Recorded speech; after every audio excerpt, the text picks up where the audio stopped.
ಆದಿಕಾಂಡ ಅಧ್ಯಾಯ 46. ಯಾಕೋಬನು ತನಗಿದ್ದ ಸರ್ವಸ್ವವನ್ನು ತೆಗೆದುಕೊಂಡು ಪ್ರಯಾಣ ಮಾಡಿ ಬೆರ್ಷೆಬಕ್ಕೆ ಬಂದನು. ಅಲ್ಲಿ ತನ್ನ ತಂದೆ ಈಸಾಕನ ದೇವರಿಗೆ ಬಲಿದಾನಗಳನ್ನು ಅರ್ಪಿಸಿದನು.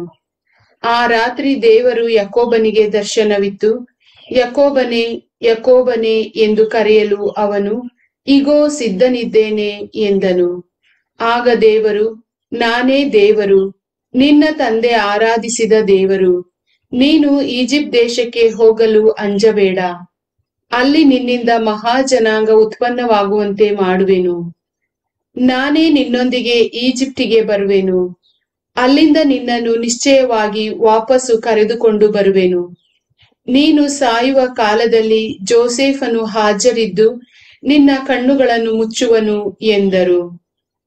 ಬಳಿಕ ಯಾಕೋಬನು ಬೆರ್ಷೆಬದಿಂದ ಪ್ರಯಾಣ ಮಾಡಿದನು. ಯಾಕೋಬನ ಮಕ್ಕಳು ತಮ್ಮ ತಂದೆಯಾದ ಯಾಕೋಬನನ್ನು ಮತ್ತು ತಮ್ಮ ಮಡದಿ ಮಕ್ಕಳನ್ನು ಫರೋಹನು ಕಳುಹಿಸಿದ್ದ ಬಂಡಿಗಳಲ್ಲಿ ಕೂರಿಸಿಕೊಂಡು ಹೊರಟರು.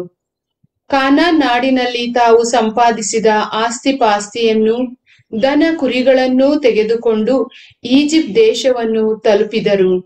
ಹೀಗೆ ಯಾಕೋಬನು ತನ್ನ ಗಂಡು ಹೆಣ್ಣು ಮಕ್ಕಳನ್ನು, ಮೊಮ್ಮಕ್ಕಳನ್ನು, ತನ್ನ ಕುಟುಂಬದವರೆಲ್ಲರನ್ನು ತನ್ನ ಸಂಗಡವೇ ಕರೆದುಕೊಂಡು ಈಜಿಪ್ಟಿಗೆ ಬಂದನು.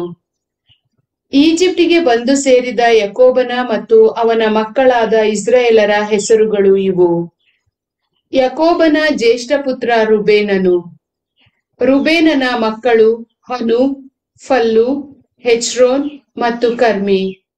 ಸಿಮೆಯೋನನ ಮಕ್ಕಳು ಯಮುವೇಲ್, ಯಾಮೀನ್, ಓಹದ್, ಯಾಕಿನ್, ಚೋಹರ್ ಮತ್ತು ಕಾನಾನ್ಯ ಮಹಿಳೆಯಲ್ಲಿ ಹುಟ್ಟಿದ ಸೌಲ. ಲೇವಿಯ ಮಕ್ಕಳು ಗೆರ್ಷೋನ್, ಕೆಹಾತ್ ಮತ್ತು ಮೆರಾರಿ. ಯಹೂದನ ಮಕ್ಕಳು ಏರ್, ಓನಾನ್, ಶೆಲಹ, ಫೆರೆಸ್ ಮತ್ತು ಚೆರಹ. ಫೆರೆಜನ ಮಕ್ಕಳು ಹೆಚ್ರೋನ್ ಮತ್ತು ಹಾಮೂಲ್. ಇಸ್ಸಾರಕನ ಮಕ್ಕಳು ತೋಲಾ, ಪೂವ, ಯೋಬ್ ಮತ್ತು ಶಿಮ್ರಾನ್. ಜೆಬುಲೋನನ ಮಕ್ಕಳು ಸೆರದ್, ಎಲೋನ್ ಮತ್ತು ಎಹೆಲ್. ಇವರೆಲ್ಲರೂ ಲೇಯಳ ಸಂತತಿಯವರು. ಆಕೆ ಯಾಕೋಬನಿಗೆ ಇವರನ್ನಲ್ಲದೆ ದೀನಳೆಂಬ ಮಗಳನ್ನೂ ಮೆಸೊಪೊಟೇಮಿಯಾದಲ್ಲಿ ಪಡೆದಳು. ಆಕೆಯಿಂದಾದ ಗಂಡು ಹೆಣ್ಣು ಮಕ್ಕಳು ಒಟ್ಟು 30 ಮಂದಿ. ಗಾದನ ಮಕ್ಕಳು ಚಿಪ್ಯೋನ್, ಹಗ್ಗಿ, ಶೂನಿ, ಯೆಫ್ಚೋನ್, ಏರಿ, ಅರೋದಿ ಮತ್ತು ಅರೇಲಿ. ಅಶೇರನ ಮಕ್ಕಳು ಇಮ್ನಾ, ಇಷ್ವಾ, ಇಷಿವಿ, ಬೆರಿಗ ಮತ್ತು ಇವರ ತಂಗಿ ಸೆರಹ. ಬೆರಿಗಾನ ಮಕ್ಕಳು ಹೆಬೇರ್ ಮತ್ತು ಮಲ್ಕಿಯೇಲ್. ಇವರು ಲಾಬಾನನು ತನ್ನ ಮಗಳಾದ ಲೇಯಳಿಗೆ ದಾಸಿಯಾಗಿ ಕೊಟ್ಟ ಜಿಲ್ಫಳ ಸಂತತಿಯವರು. ಈಕೆಯಿಂದ ಯಾಕೋಬನಿಗಾದ ಮಕ್ಕಳು ಮತ್ತು ಮೊಮ್ಮಕ್ಕಳು ಒಟ್ಟು 16 ಮಂದಿ. ಯಾಕೋಬನ ಹೆಂಡತಿಯಾದ ರಾಕೇಲಳ ಮಕ್ಕಳು ಜೋಸೆಫ್ ಮತ್ತು ಬೆನ್ಯಾಮೀನ್. ಈಜಿಪ್ಟಿನಲ್ಲಿ ಜೋಸೆಫನಿಗೆ ಓನ್ ಪಟ್ಟಣದ ಆಚಾರ್ಯ ಪೊಟಿಫೆರನ ಮಗಳಾದ ಹಸನತ್ ಎಂಬಾಕೆಯಲ್ಲಿ ಹುಟ್ಟಿದ ಮನಸ್ಸೆ ಮತ್ತು ಎಫ್ರಾಯಿಮ್.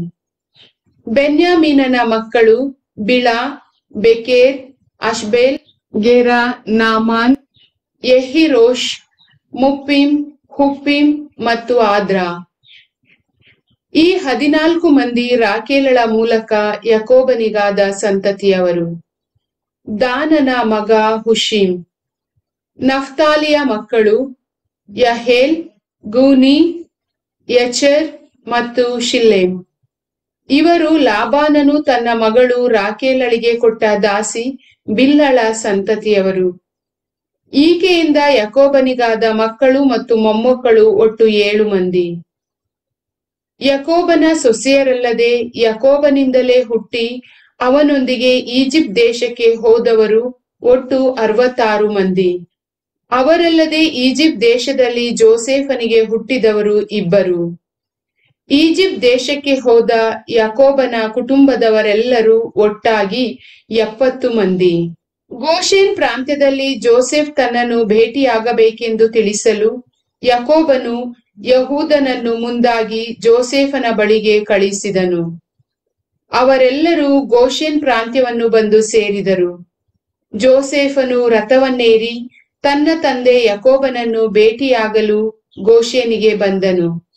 ತಂದೆಯನ್ನು ಕಂಡೊಡನೆ ಅವರ ಕೊರಳನ್ನು ಅಪ್ಪಿಕೊಂಡು ಬಹಳ ಹೊತ್ತು ಅತ್ತನು. ಯಾಕೋಬನು ಜೋಸೇಫನಿಗೆ, ಇನ್ನು ನಾನು ಸಂತೃಪ್ತಿಯಾಗಿ ಸಾಯುವೆನು. ನೀನು ಇನ್ನೂ ಬದುಕಿರುವೆ ಎಂದು ಕೇಳಿದ್ದಾಯಿತು, ನಿನ್ನ ಮುಖವನ್ನು ಕಣ್ಣಾರೆ ನೋಡಿದ್ದಾಯಿತು ಎಂದನು. ತರುವಾಯ ಜೋಸೇಫನು ತನ್ನ ಅಣ್ಣ ತಮ್ಮಂದಿರನ್ನು ತಂದೆಯ ಮನೆಯವರೆಲ್ಲರನ್ನೂ ನೋಡಿ, ನಾನು ಫರೋಹನ ಸನ್ನಿಧಿಗೆ ಹೋಗಿ ನೀವು ಬಂದಿರುವ ಸಮಾಚಾರವನ್ನು ತಿಳಿಸಿ, ಕಾನಾನ್ ನಾಡಿನಲ್ಲಿದ್ದ ನನ್ನ ಸಹೋದರರು, ನನ್ನ ತಂದೆಯು, ಕುಟುಂಬದವರು ನನ್ನ ಬಳಿಗೆ ಬಂದಿದ್ದಾರೆ. ಅವರು ಕುರಿ ಕಾಯುವವರು, ಮಂದೆ ಮೇಯಿಸುವುದು ಅವರ ಕಸುಬು. ಅವರು ತಮ್ಮ ಕುರಿ ದನಗಳನ್ನು ತಮಗಿದ್ದ ಎಲ್ಲವನ್ನೂ ತಂದಿದ್ದಾರೆ ಎಂದು ಹೇಳುತ್ತೇನೆ.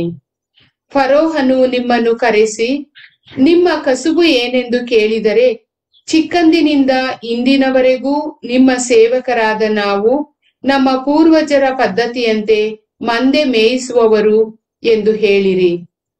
ಆಗ ಗೋಷೆನ್ ಪ್ರಾಂತ್ಯವನ್ನು ನಿಮ್ಮ ನಿವಾಸಕ್ಕೆ ನೇಮಿಸುವನು. ಏಕೆಂದರೆ ಕುರಿ ಕಾಯುವವರೆಂದರೆ ಈಜಿಪ್ಟಿಯವರಿಗೆ ಇಡಿಸದು ಎಂದು ಹೇಳಿದನು. ಪ್ರಭುವಿನ ವಾಕ್ಯ.